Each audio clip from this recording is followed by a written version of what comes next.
shoulders heavy from those nights. But just remember So our that speakers you tonight, are tonight's a a Rolodex if fighter, y'all weren't a aware. fighter. Tonight's speakers are two members of You never know just what tomorrow they're both holds. attorneys in Brazos County. So I'll give the stage to them.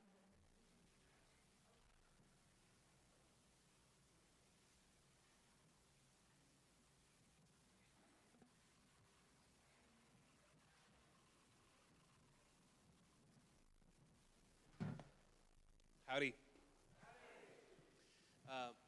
My name's Todd Wood. I'm fighting Texas Aggie class of 2000. And this is my friend Jessica Eskew. By Texas Aggie class of 2004. Like Avery said, we are both prosecutors at the DA's office here in Brazos County. And we're super pumped to be here talking to you guys tonight.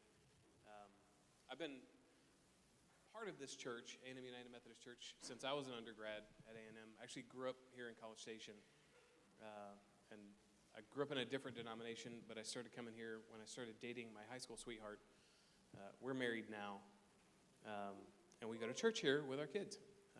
And then Jessica did not grow up here, but she got here as fast as she could. And so I want to tell you a little bit about Jessica, and then she's going to introduce me, and then I'm going to say some stuff, and then she's going to say some stuff.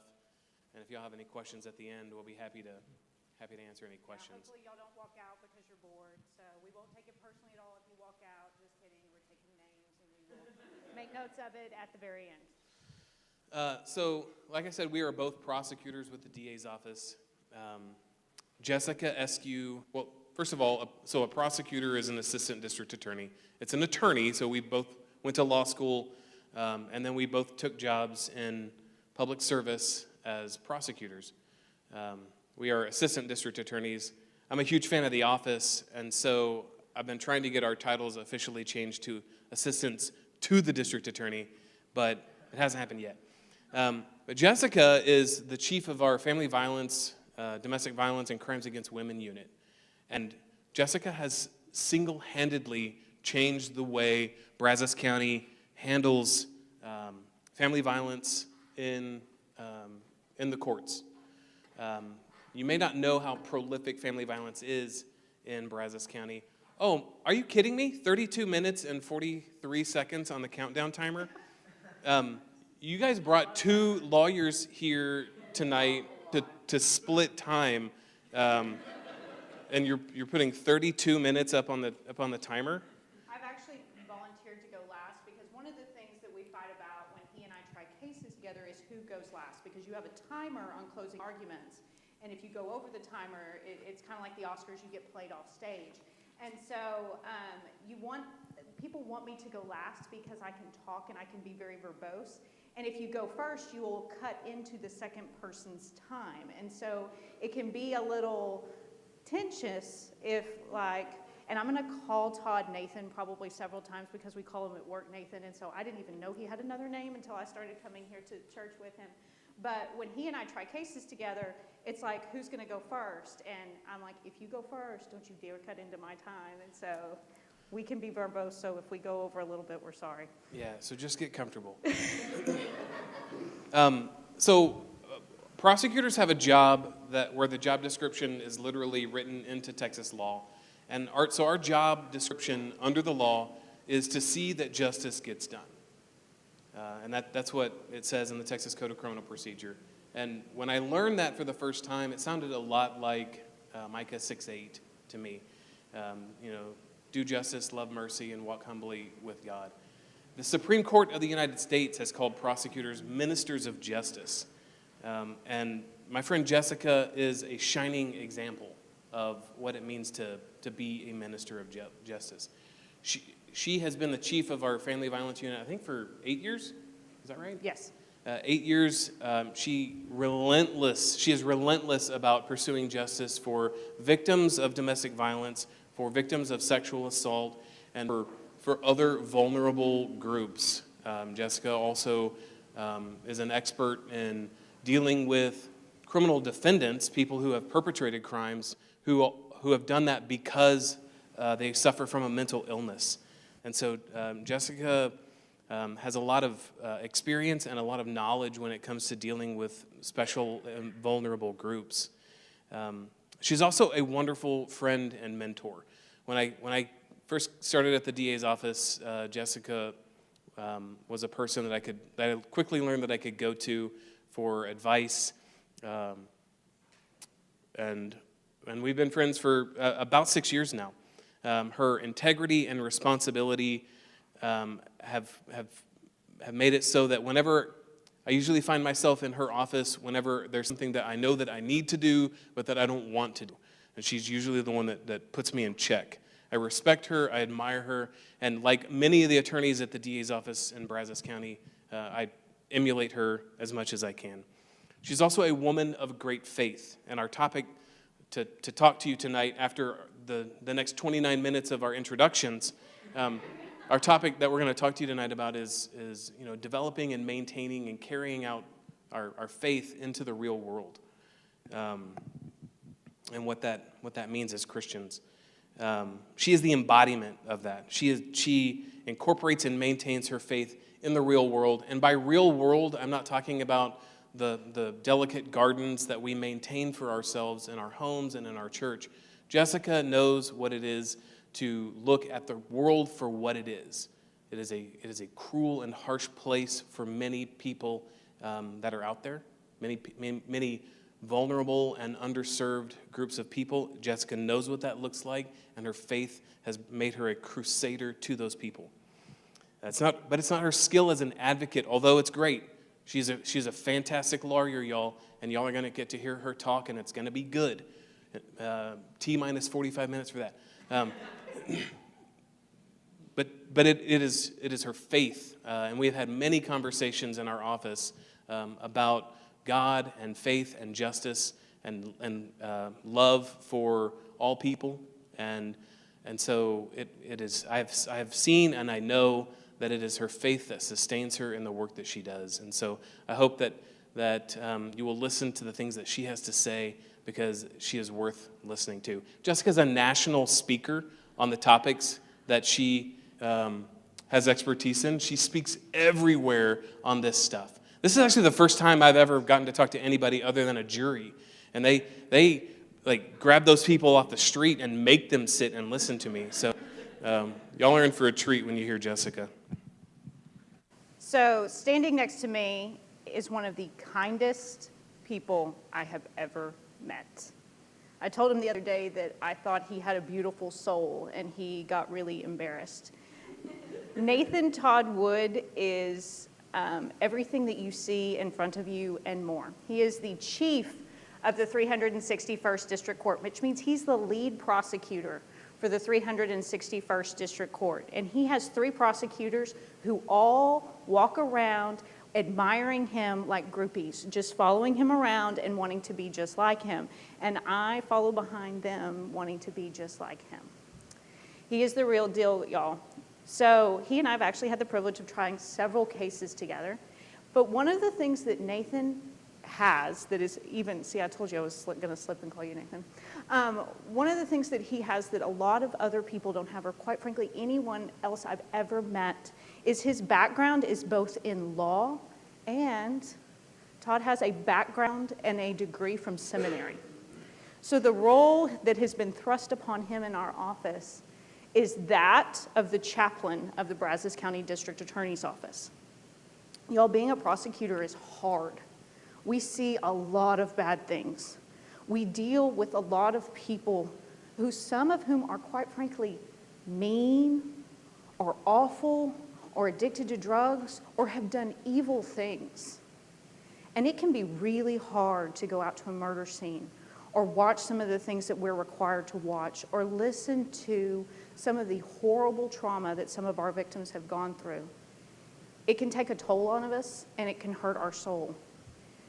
Todd's office is a magnet for everyone in our office when they're hurting. I am there constantly when I have faith concerns or doubts or struggles or just am struggling with life and what I'm seeing.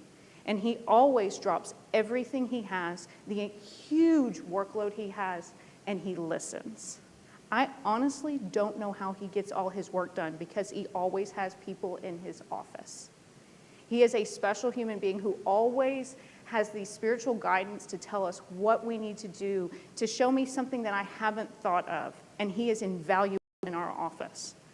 And so I'm really excited to hear about his faith journey and how he combines his pastoral experience, his seminary degree, and what he does every day as a fantastic prosecutor in our office. Don't let him sell himself short. He is also a speaker. He's going to be speaking at the Every Victim, Every Time conference in just a couple of weeks, and he is sought out because he's an expert in mental health in the criminal justice system. So I'm going to let him start in the 24 minutes we have left to talk about his faith journey in prosecution. Thank you, Jessica. That is actually your timer to continue introducing me. So if you want to, anything else you get, okay. So, like I said, I grew up here. My family moved here in 1988, the summer before I started the 5th grade. My dad's a professor at A&M in the Department of Political Science. And the last thing in the world that I wanted to do when I graduated high school was go to A&M. And so I didn't. I went to another school in Texas that might be in Austin. So things did not go well for me there. And I took Lindsay called it a victory lap, except I did it my 3rd year. And so, like I said, I had a high school sweetheart, and she followed me to Texas, and she hated it. She hated every minute of it. And so after her freshman year, she transferred to A&M, and and so in 1999, I was like, if I want this to last, I guess I better go put on a maroon T-shirt and pretend like I'm an Aggie. And so that's what I did, and very quickly, I felt right at home, and came to this church, and I met a group of friends that I'm still friends with today, a few years later, just a few. I made friendships at A&M United Methodist Church that have lasted and will last a lifetime. I graduated with a degree in history with 168 hours, a lot of which I didn't need for my degree because I bounced around from one program to another. Until I realized once I got here what I wanted to do with my life, and that was to go to seminary, not to become a pastor. I never wanted that. I wanted to go to seminary and pursue, do work in PhD, get a PhD in theology, maybe in biblical studies. That's what I wanted out of my life. And so along that path, I decided, I got married right after, Christy and I got married right after we graduated. And then we moved to Dallas, where I was attending SMU. I went to Perkins School of Theology. I got a master's degree in theology. And those are the favorite years of my life. The reason that I went to seminary to do that work was because there was nothing, at least I believed at that time, that there was nothing that could feed my soul like doing the rigorous work that was offered in Bible, in theology, in church history, learning all of those things. I had questions, they had answers, and I was ready to get them all. And that's what I wanted. And there was nothing, literally nothing that could feed my soul like that type of work. And I'm sure you guys are here, so you guys know. Like there's just something about being in a community, doing Bible study and worshiping together with like-minded people that feeds you in a way that nothing else does. And so while I was there, and I was pursuing that goal of doing PhD work, I thought there would be nothing better in this world than to get a PhD and become a professor or a teacher, and write articles about esoteric topics that maybe 30 people in the United States would really pay any attention to. And that's what I wanted. That's what I wanted with my life. My dad's a professor, so that my sister is a professor. That lifestyle came very naturally to me. Even today, I love to do research. I love to research the law. I still do a lot of the same type of exegesis work and research the topics of theology. I love teaching in that area. But what happened to me at seminary was very different than what happened to a lot of people. In my 20s, I was at seminary with a whole bunch of lawyers who were in their 40s and had burned out. And there I was in seminary deciding that God had called me to become a lawyer. So let me tell you how that happened. I was taking all the classes, I was doing all the things, but I was also active in the community. I was plugged into my church. I was working at Flower Mound United Methodist Church as a youth pastor. And I was volunteering time with Project Transformation, which is a program in Dallas. And I was volunteering time with the Dallas Women's Shelter, training some of their counselors. And those two things, Project Transformation and volunteering time with the Dallas Women's Shelter, absolutely changed my life. Because when I was with Project Transformation, so Project Transformation is a program that helps kids with reading. Research shows that children who are behind in reading, by the time they finish second grade, are going to stay behind. And they're going to be held back in school. They're going to have a hard time catching up. And so it's important to intervene with underserved kids and help them with their reading. And that's what Project Transformation does. And there was a day where I was working on, an exegesis paper or something like that, and a little girl came to Project Transformation, and I stopped what I was doing, and so we read a story together. It was like a cheesy kid's story, like Ninjago Legos or something like that. And we read, and I was sort of halfway paying attention, helping her with the words that she didn't understand. And then she pulls out her little spiral notebook, and she asks me, and I don't know, do y'all have scriptures up, project, something like that? Okay. And so she asked me if I wanted to see what she had written in her notebook. And I was like, yeah, sure, go ahead. And so she opens it up, and in her notebook, she's got Psalm 22 written into her notebook. Psalm 22, which is on your screen, my God, why have you forsaken me? These are the words, this is the psalm that Christ quoted from the cross. My God, why have you forsaken me? Why are you so far from saving me from the cry, and so far from the cries of my anguish? She didn't have the whole psalm written down, but this is the psalm that also says, I'm not a man, I'm a worm. And it was heartbreaking for me that this little girl, who was just about to go into second grade, had written this psalm down. And I wanted her to turn the page. I wanted her to turn the page because Psalm 23, right after Psalm 22, everybody knows Psalm 23. The Lord is my shepherd. Yea, though I walk through the valley of death. That's Psalm 23, and that's the psalm that I wanted her to know and to write down in her book. But instead, she had written down Psalm 22.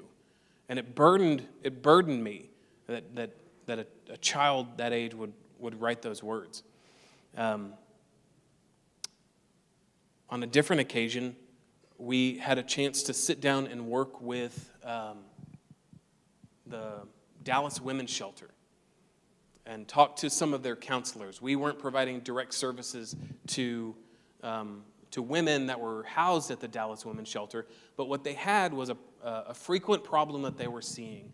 And it was women that were trapped in abusive relationships with men who were using the church and were using the Bible and were using our faith to keep them chained to abusive situations.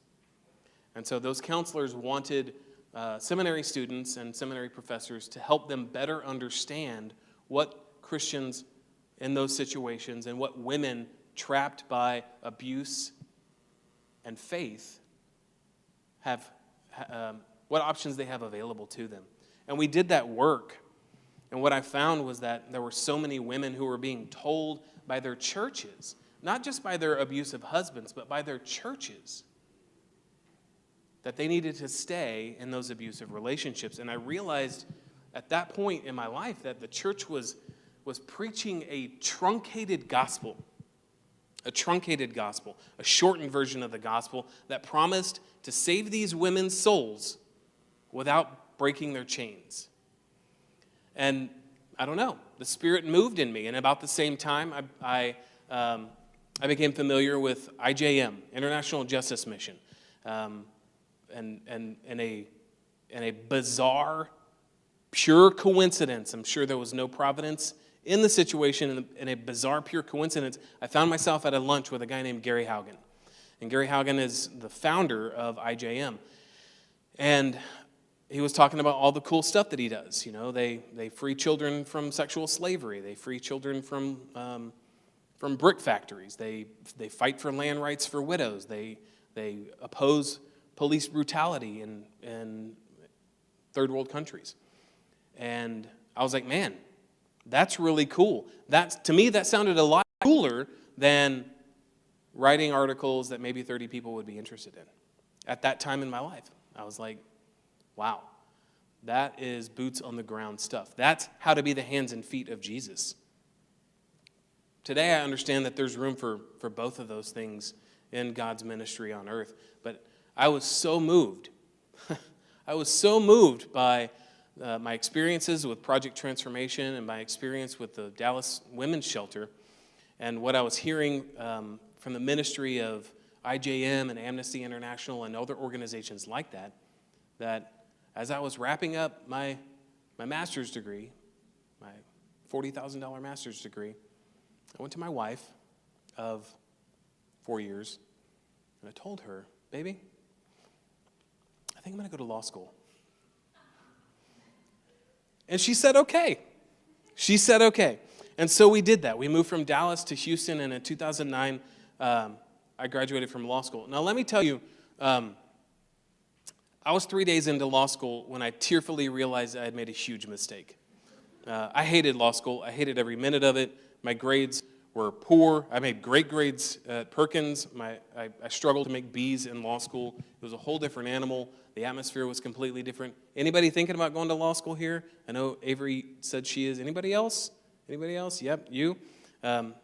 It's an ordeal, so get ready. What about engineers? How many engineers we got? Yeah, tons of you guys.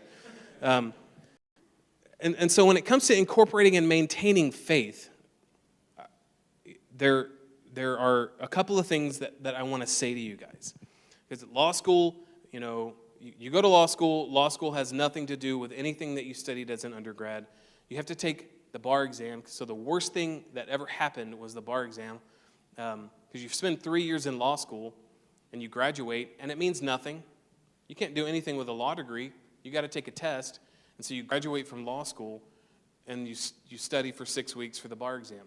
The bar exam has nothing to do with what you learned in law school. It also has nothing to do with what you do when you practice law. So, you know, what are we doing? And so you pass the bar exam, and then you wait 4 months for your test results, because, you know, we don't have computers that can grade it automatically or anything like that. So you wait, and then, you know, maybe you pass, maybe you fail. I was lucky. I passed on the first time. And then the practice of law is nothing like anything that you've ever done before. And so I found myself as a young prosecutor working in a rural town, finally doing the work of justice. You know, early on, I thought I had to go to Thailand, I had to go to India, I had to go to Africa to find vulnerable people that needed my help. And it wasn't long after I started the work that I was able to do in law school that I found that there are women trapped in abusive relationships right here in Bryan College Station. Within a 1 mile radius of where we are now, there's a victim of domestic violence. Within a 1 mile radius of where we are now, there are many victims of sexual assault. Those things are happening in our community. And we tend to live our lives in these cultivated gardens. We protect ourselves from these things, and that's natural. That's human nature. Having a compassionate awareness for the suffering of others is burdensome. That is something that we're called to do. Christ calls us to love others. And I'm going to say a little bit more about cultivating a compassionate awareness for the suffering of others here in a second. But what we tend to do is instead cultivate these gardens that we live our lives in. And I continue to be absolutely guilty of that. I draw very careful boundaries in my life because I don't go home and talk about the double murder case that I'm working on at work right now. My kids are 13, 10, 8, and 6. 13, 10, 9, and 6. And they don't need to hear about that. You know, my wife, she is a therapist. She's a counselor, and she talks to people, and she carries around heavy stuff too. We have to draw protective boundaries in our lives. Otherwise, we would be overwhelmed by the constant influx of the suffering of people in this world. But at the same time, God calls us and Christ calls us to an awareness of that suffering. Luke 4, when Jesus was describing his ministry, he quoted Isaiah when he said, "The Spirit of the Lord is on me, because he has anointed me to proclaim the good news to the poor. He has sent me to proclaim freedom for the prisoners and recovery of sight for the blind, to set the oppressed free, and to proclaim the year of the Lord's favor." That's Jesus describing his own ministry, his own purpose for being. And there's a lot of justice that goes into the work that Jesus did. And he calls us into that as well. When Christ ascended into heaven, he left two things in this world for the fulfillment of all his ambitions for the world. He left his Spirit and he left his followers. The information that I learned in seminary, I went to seminary to get information because I thought that my satisfaction and the feeding of my soul would happen if I could just learn more, if I could know more about the Gospel of John, if I could understand better the doctrine of creation, if I could understand, why there were two popes at one point, or if I could better understand the history behind the Nicene Creed. I love that stuff. I still love it. You guys heard Mike Workman talk. I could sit and listen to Mike Workman. Teach for a week without eating, without drinking. I would just be enthralled by how much that man has digested in his life over what some of you might find super boring. But I love that stuff. But we are not called to feed our souls. We are called to feed his sheep, right? We are called to feed his sheep. And so what we find is that by being in community together, that's where we find our ability to create and maintain faith in the real world. Now, what's the real world? Man, Jessica's going to give you some examples of what's the real world, but you're all going to graduate from this place. And I know I'm going to sound like an old guy now, because I remember sitting as an undergraduate, being told you're going to graduate, you're going to leave, you're going to go and do your things, all the things that you do, and y'all, the Methodist Church is really bad. Once you leave these doors, the Methodist Church is not good at ministering to young singles or even young marrieds without kids. 20 years ago, it was almost like, yeah, you guys are great. Come back when you have kids and money. But we persisted in finding churches that fit our needs. And I'll be honest with you, we never quite found a church that we fit in with as well as we did here. A&M United Methodist Church, I think, is a very, very special place. And a lot of what makes it special, I think, is you guys and the ministries that are here because of you and for you. But what we find in community together will feed us more than information. It will feed us more than anything that you can do on your own. If you believe that faith is something that you can do on your own, think again. I remember so strongly that I could go and sit in a coffee house by myself with my Bible and a commentary, and I thought that was all that I needed. But what we find in community is so much more powerful. We find ourselves feeding his sheep instead of feeding our souls. And then once you are feeding his sheep, well, then you're doing the work of God. Then you're fulfilling, you're using those tools. You become those tools that Christ left behind to fulfill his ambitions for the world. And so in order to do that, you have to do two things. You have to cultivate a compassionate awareness, and then you also have to prepare your mind and your spirit for action. In cultivating a compassionate awareness, one thing that I struggle to do is I struggle to stop treating people as objects and to start treating people as people. We call our criminal justice system an adversarial system, right? You have prosecutors on one side, you have defense attorneys on another side. Prosecutors, we seek the truth, we follow the evidence, we are public servants, so we represent the public. We don't have clients. And defense attorneys have clients, and then they lie, cheat, and steal in order to do their jobs, right? That about sums it up. No. But it's in the tension. Like, the way that our system is built is that it's in the tension between those two forces that hopefully that we find justice and hopefully we find the truth. When I say that out loud, it sounds crazy. But there's a lot of conflict, a lot of adversarial conflict. And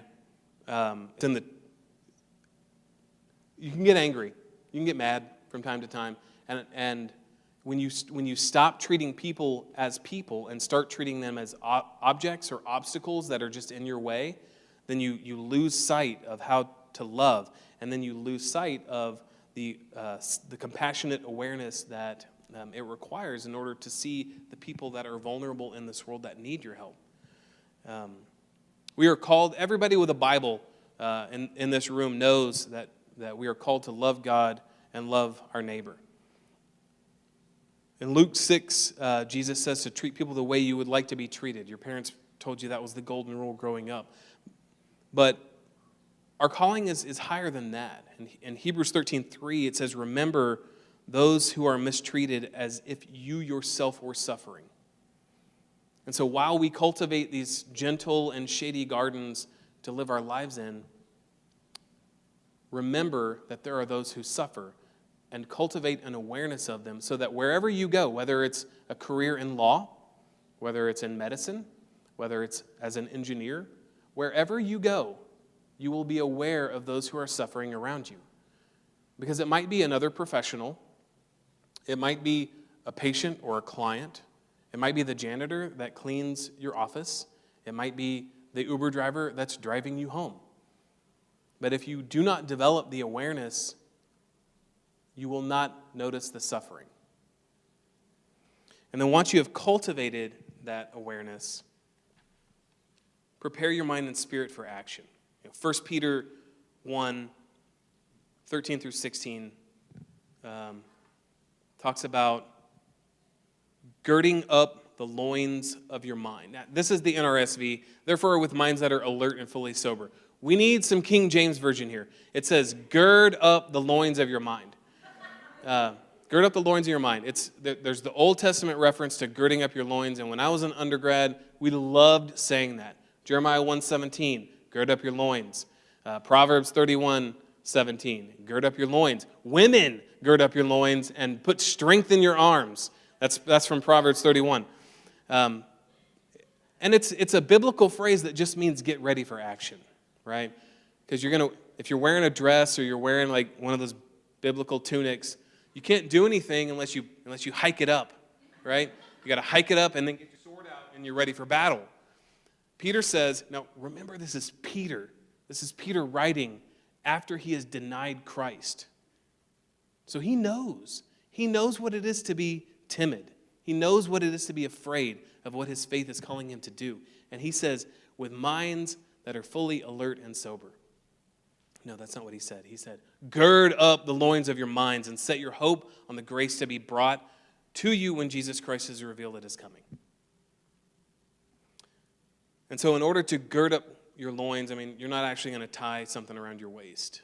You're not going to present yourselves indecently in public. Otherwise, you may meet me or Jessica in a different capacity. But there are things that you can do. There are things that you can do in order to prepare your minds and your spirits. Namely, the spiritual disciplines. prayer, meditation, study, fasting, worship, confession, service, solitude, simplicity. There's more. Pilgrimage, protest. All of these things are disciplines that you can use to prepare your hearts and to prepare your minds for that time when the suffering of others requires your attention. Faith in the gospel is something around which a Christian must reconstruct his or her life. And there's no other way to say it, and there's no other expectation to set. Faith in the gospel is something around which every Christian must reconstruct his or her life. It changes the way you see everything. I was transformed, and that transformation led me to a career in law and in prosecution. Jessica is going to talk to you now that we have negative 35 seconds. Jessica's going to talk to you now about how the career of prosecution transformed her faith. The timer is just a suggestion, right? How many of you have changed your majors? Okay, you people or my people? How many of you have changed your majors more than once? Okay, how many of you are sitting here and you still have no idea what you want to do with your life? That is actually how I ended up in law school. Not because I had some kind of revelation that God was leading me to law school, but because I had absolutely zero idea what I wanted to do with my life. My biggest prayer 20 years ago, circa 2002, when I was at AM, was that God would send me a burning bush. If you go back to Exodus 3 and 4, you see the burning bush that Moses got. And I, quite frankly, was jealous of Moses, because Moses had God spell out in very clear language what his plan was for Moses' life. God was very clear. Moses, this is my plan for your life. You are going to go and free my people from Pharaoh. I wanted that. Y'all, I drifted from major to major, not knowing what I wanted to do with my life. Unlike most of you, I was a terrible student in math. I literally spent every waking day in my calculus professor's office. First, how to understand problem number 1, and she would help me, and she goes, okay, you go try problem number 2. And I would go try problem number 2, and I would come back because I wouldn't understand problem number 2. So a career in any sort of math was not in the works for me. I ended up in the business school, and I ultimately got a degree in the business school. I have a Bachelor of Business Administration and Management, but I got to my senior year in college, and I discovered I hate this. I need to do something else. I liked my law classes, so I took the LSAT. Did terrible on the LSAT. I didn't take a prep course, I just took the LSAT. I wouldn't advise any of you who are considering law school doing what I did, but my grades got me into Texas Tech. But I really, when I was begging God to send me this burning bush, and saying, you know what, God? I used to quote the Audio Adrenaline song, Hands and Feet, and I said, I'll go where you send me. Wherever that is, I will go where you send me. Just tell me where you want to go. Y'all, I am really lucky that God did not tell me in the early 2000s what his plan was for my life, because I was a very different person when I was at Texas A&M than the woman who stands before you. If God had given me the burning bush, I would have reacted much worse than what Moses did. If you go and read Exodus, Moses freaks out when God tells him what his plan is. He's like, oh no, not me. I can't do this. I'm not up to it. My reaction would have been much worse. Because if God had told me, Jess, in 20 years, in 2022, you're going to be single, you're not going to have any kids, and you're going to work a lot. Y'all, I would have been at the city gates in sackcloth and ashes saying exactly, my God, why have you forsaken me? Because that wasn't what I thought a godly woman looked like. That is not what I thought a woman who was living for God would be like. I would have been horrified. I would have said, God, that sounds like a crazy careerist feminist, which was the antithesis of what I was in college. I had been raised a good old hardcore Southern Baptist, where women even speaking in church was absolutely unheard of. I joined all the organizations and all the activities at Texas A&M that I could. I was a member of all the Christian organizations. I was a camp counselor in the summer, and I had a very clear idea of what I wanted. And what I wanted was to meet Mr. Perfectly Wonderful and raise, 4 kids. That's what I always wanted. And so if God had told me then what his plan was for me, I would have flipped out. But God changed me. Because when I got into law school, I continued to go from job to job as far as like clerkship and internships, because I'm like, contracts? Nope, don't like that. Family law? No, don't like that. And I kept going from job to job, and I'm sure my parents were freaking out, being like, when will our daughter have some direction in her life? Y'all, I graduated law school and had no job whatsoever. And at 25 years old, moved back home. And I'm sure my parents were like, what in the world, Jess? You have a law degree and you have no direction. But God put a job at the Brazos County District Attorney's Office in my lap. I had a professor at A&M who knew the elected DA, and he got me an interview, and my parents were practically shoving me out the door, being like, you need to do something, not just lay on the couch. And so I got a job down here as prosecutor. I thought that this would be fun. It would be like Law and Order, right? No, it really wasn't. The very first case I ever got was a domestic violence case. And I was excited about this. I was lucky because, as Todd said, most victims in domestic violence are very against the prosecution. 90% of my cases, by the time I go to trial, the victim has either recanted, gotten back with the abuser, or maybe is not wanting to testify or unwilling to testify, or sometimes even is willing to get on the stand and lie about what happened. But I got lucky my first trial. And I thought that this trial would be a combination of Law and Order and what you see on Lifetime TV. I would show her, that someone loves her and someone is willing to stand up for her, and she would be grateful for it, and she would leave the abuser behind, and everything would be fantastic at the end. And I had good facts on my side. The defendant had beaten this victim so badly that she was unrecognizable. They had gotten into an argument actually about the meaning of love. And she got irritated, and she slapped him, and he knocked her to the ground, and he kicked her repeatedly in the face with steel-toed boots until she was absolutely unrecognizable. Y'all, I worked really, really, really hard on this case. And we got a conviction, and he went to prison.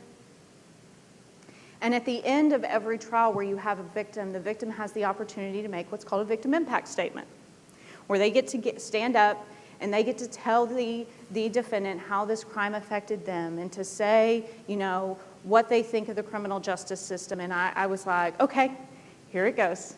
She's going to break free. This is going to be the magic moment that she breaks free and gets away from the abuser and tells me how grateful she is for all my work. And she starts crying. And she starts apologizing to the abuser. She starts apologizing that he's in this situation. She starts apologizing for everything that I had done in the case and for the fact that he was going to prison. My jaw was on the floor. Y'all, I was mad. I was really mad. Didn't this woman understand how hard I had worked on this case? What was wrong with her? And at the end of the trial, I went back to my trial chief at the time, His name is Jarvis Parsons. He's now our elected district attorney. And I was explaining to him how frustrated I was with her, how hard I had worked on this case, what was wrong with her. And he told me, Jessica, I want you to pray. You want me to pray? Oh, yes, I want you to pray. What are you talking about, Jarvis? I want you to pray that God would show you what he sees when he looks at these women, when he looks at these victims. Because y'all, like a lot of people on our juries and in our world, I hadn't seen past the fact that she went back to the abuser. And I'll be honest, at that point when I saw some of our victims, because a lot of our victims aren't the people that you see on TV. A lot of them have drug addiction issues, or prostitutes, or have made mistakes in their lives. And I couldn't see past the scarlet letter, bad choices at that point. So I went home and I said, okay, God, I want you to show me what you see when you see these victims. Show me who they really are. Show me what I'm missing. Break my heart.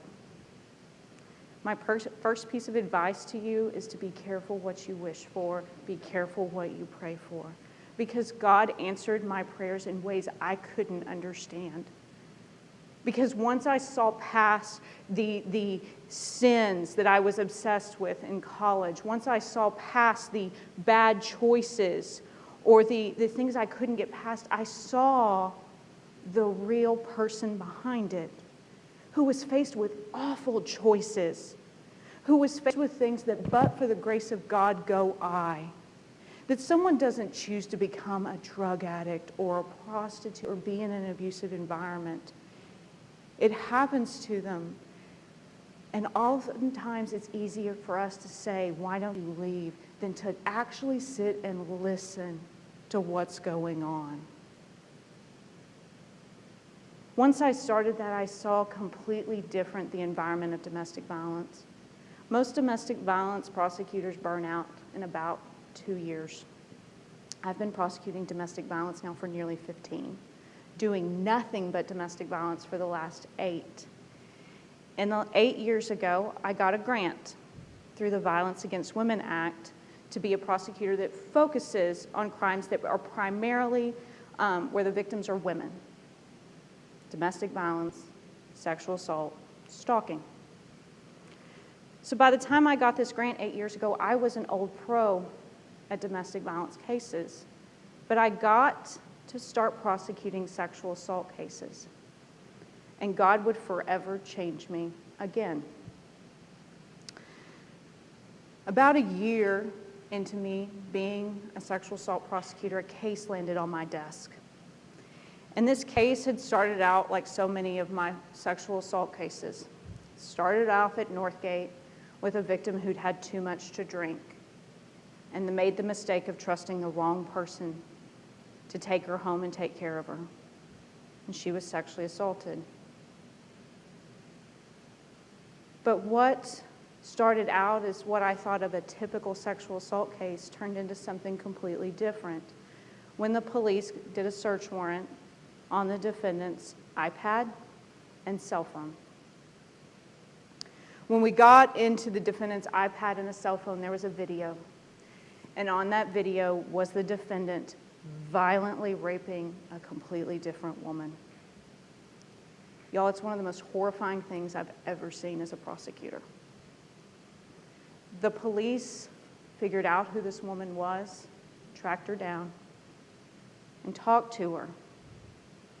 She didn't want to prosecute. She didn't want to report it. She told him it was consensual, when it very clearly wasn't. I got this case on my desk, and I didn't understand why this victim was saying it was consensual when it so clearly wasn't. And my original case wasn't very good because as prosecutors, we have rules we have to follow where we have to turn over anything that could potentially benefit the defendant. Anything. And while I was working on that original case, it came to light that my victim in that original case, she had been sexually assaulted as well when she was in high school. And her mother didn't believe her. And her mother told the police that she thought she was making it up. I had to go to the defense attorney and turn over that offense report and turn over the fact that her own mother told the police that she made up a sexual assault and that she was the type of person who might, to get attention, lie about being raped. I went to that original sexual assault victim, that second sexual assault victim, the one in the video. And I met with her, and she didn't want to prosecute, and she didn't want to go forward. And I kept going back, and I kept going back, and I kept going back.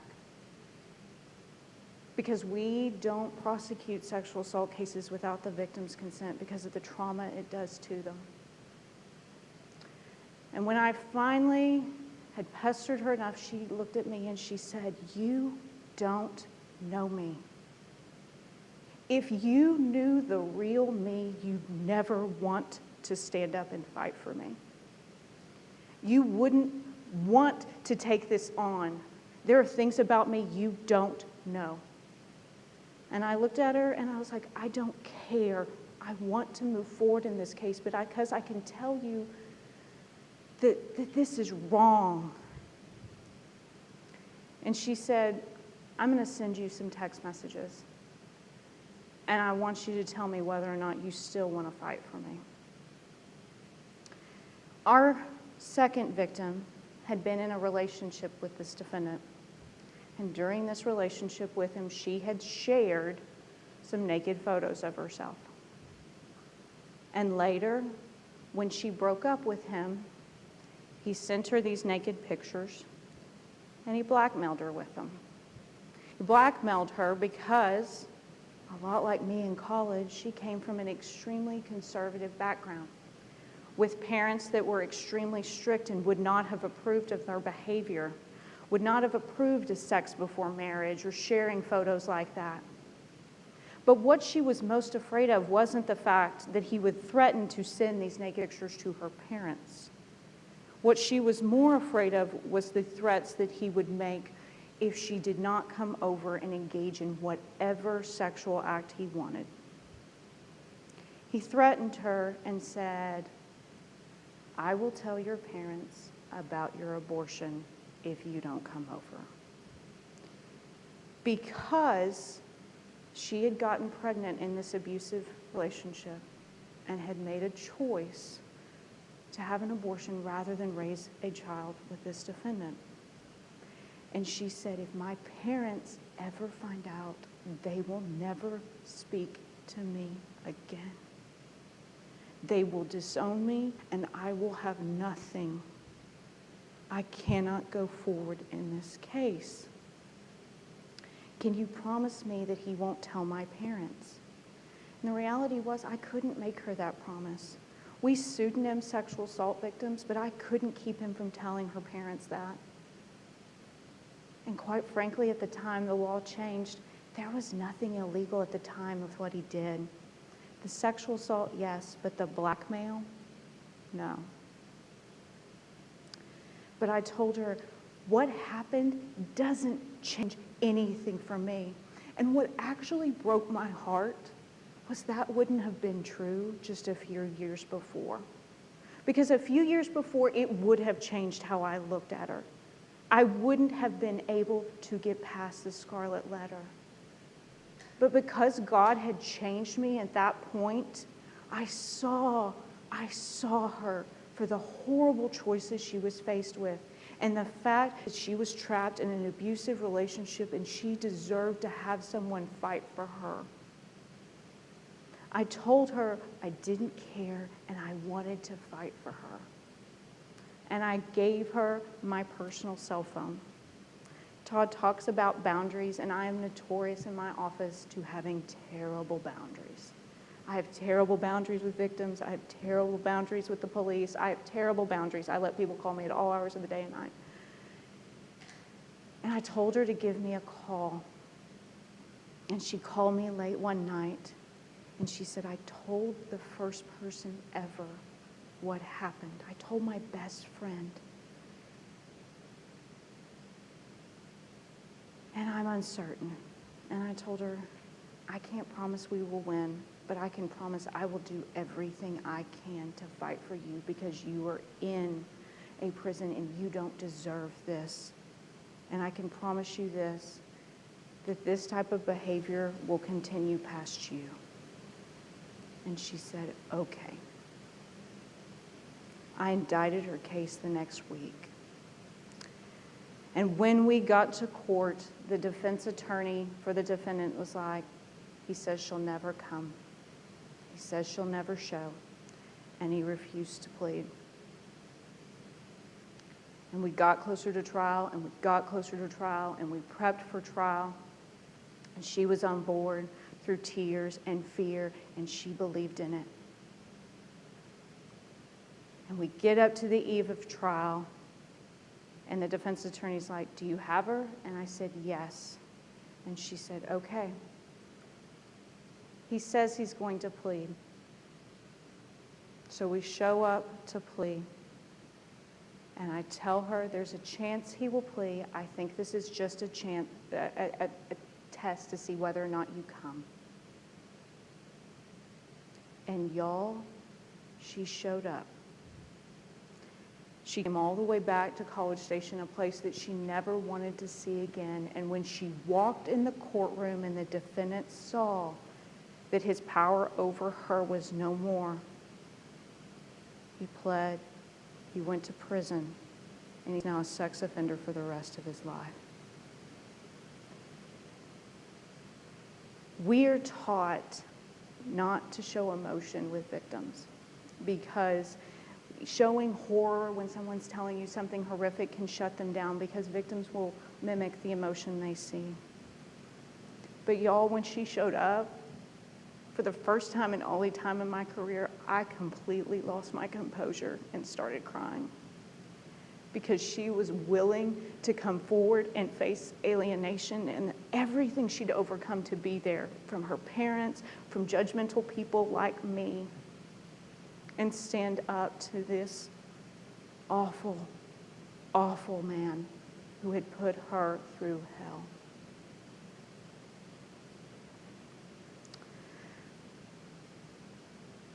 I wasn't prepared in 2002 for my burning bush. So God changed me.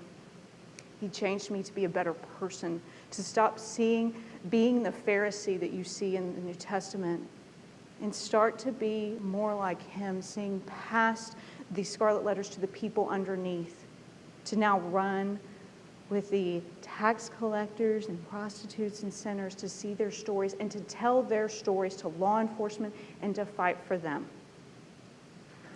A song that I now sing instead of Audio Adrenaline's Hands and Feet is Matthew West's Do Something. I quoted it a couple of years in a talk I was giving in domestic violence. Matthew West, I play it every morning before I go to a trial. If you haven't heard the song, I encourage you to. Because in that song, the singer sings, I see all these terrible things. He talks about all these terrible things that he says. And he says, I shook my fist at heaven and I said, God, why don't you do something? He says, I did. I created you. Each of you has a mission field. And it may not be in some foreign country doing actual missionary work. But you can make a difference wherever you are. And I would encourage you wherever you are to show the love of God and to allow God to change you to be better people, better Christians, and to reflect God's love. Because I can look at you today and say, I am doing today what God put me on earth to do. But he had to first change me to make me fit into his plan. And that has been a beautiful thing in my life. Thank you.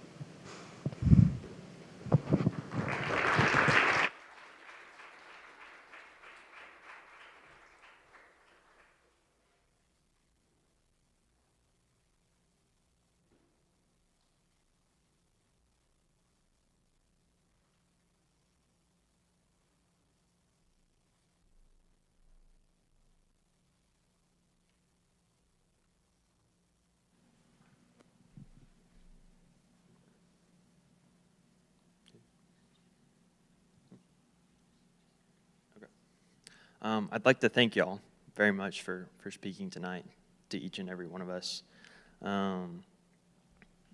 We often do cultivate that garden around us that's comfortable, and it's nice to have the sobering thought to sometimes face that uncomfortable reality that is around us. So in this time, I'd like to just offer up a time for personal prayer, personal reflection, and go through. First, God, we praise you. Lift up what you're thankful for, what you're grateful for.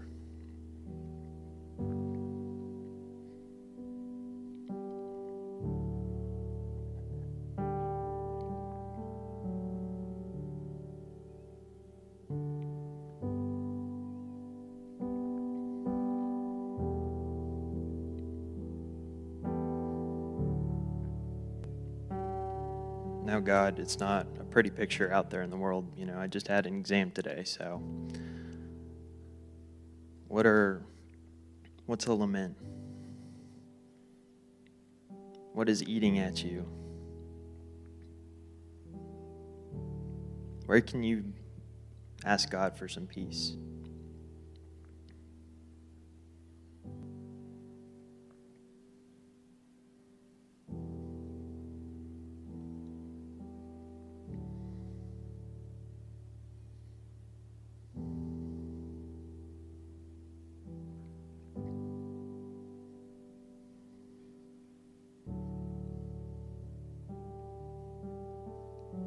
God, your blessings don't stop at us.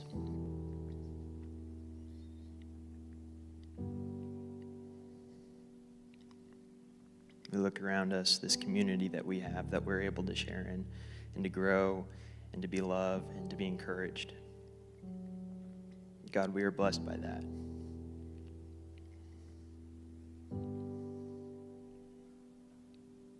God, I ask that you put on our hearts the ways that we can offer ourselves up, to pursue love for others, to act with mercy, to pursue justice, and to cultivate that compassion, to face harsh realities, difficult things to hear, things that are uncomfortable, and not just see them as obstacles.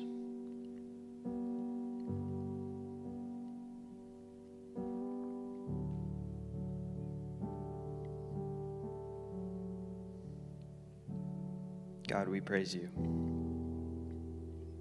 It's in your Son's name that I pray. Amen.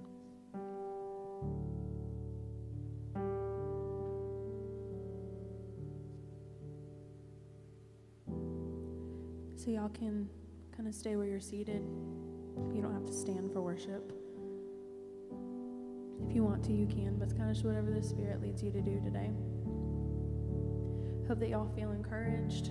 I know it's heavy, but that's the real world that we live in, unfortunately. And that's what following Jesus is all about. That's what makes it worth it, is the fact that there is hurt and pain in the world. If there wasn't, then he wouldn't have had to come down and save us.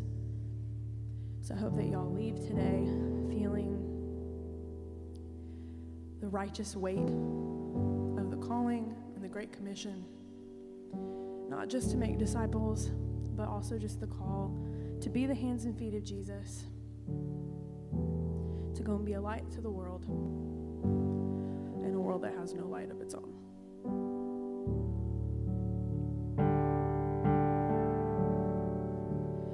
Caught up in your presence,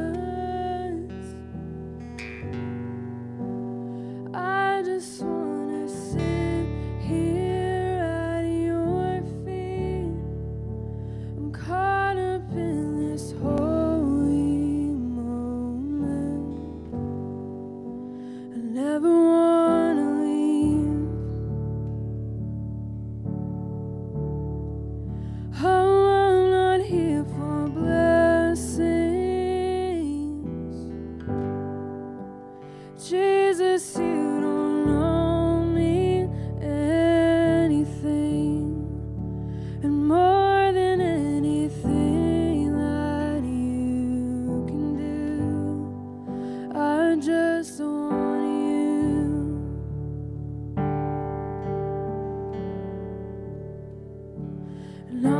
sorry when I've just gone through the motions. I'm sorry when I just sang another song. Take me back to where we started. I open up my heart to you.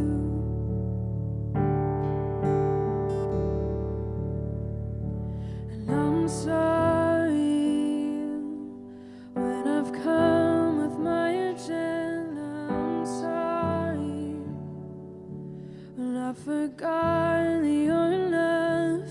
Take me back to where we started.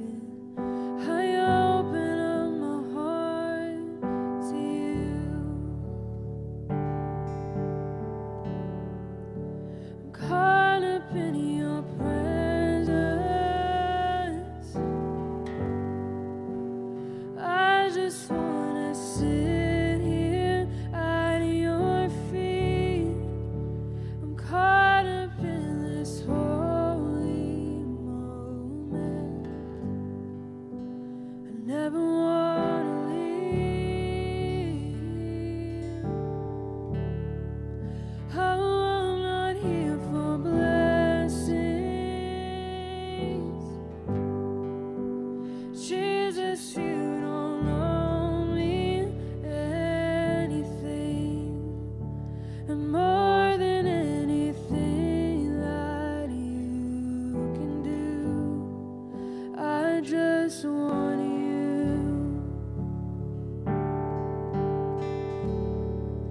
I just want you and nothing else, and nothing else, and nothing else will do. I just want you and nothing else, and nothing else, Jesus, and nothing else will do. I just want you and nothing más, and nothing más, and nada bastará. Te quiero a ti and nothing else, and nothing else, Jesus, and nothing else will do. I just want you.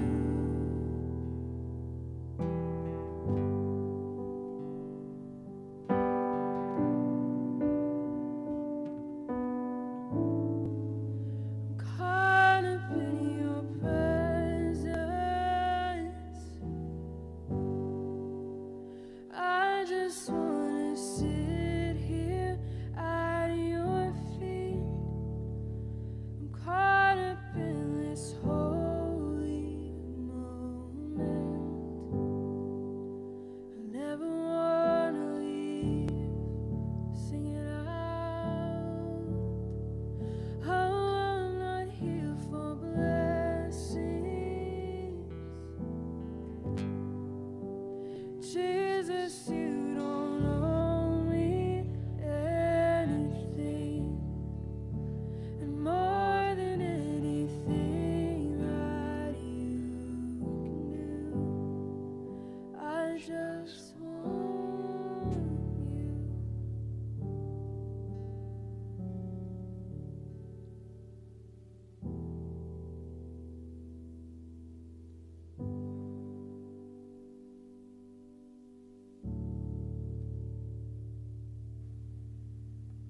Howdy. Hello. For the announcements tonight, let's see. This Saturday, April 9th at 10:30, we'll be having a family weekend worship service at the Westlake Sanctuary. Once again, that'll be at 10:30 a.m. And immediately after, we'll be having a lunch at 11:30. So bring your family and go get some free food. And then this Monday, April 11th, Dr. Kevin Watson will be speaking. Here instead of our usual men's and women's studies at 7 o'clock in the annex in this room. He'll be speaking. It'll be kind of like If y'all went to Dallas Jingles when he spoke, it'll be very similar to that. So please come to that. That'll be really awesome. Please join me in thanking Jessica and Todd once again.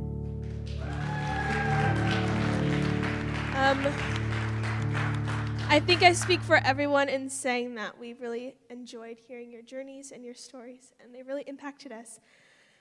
So if y'all have any questions or concerns, I'm sure they would be glad to talk to you, and also Katie, Lindsay, Sharon, Ben. Hear this benediction. May God the Father prepare your journey. Jesus the Son guide your footsteps. The Spirit of life strengthen your body. The 3 in 1 watch over you on every road that you may follow. Go in peace and share the good news.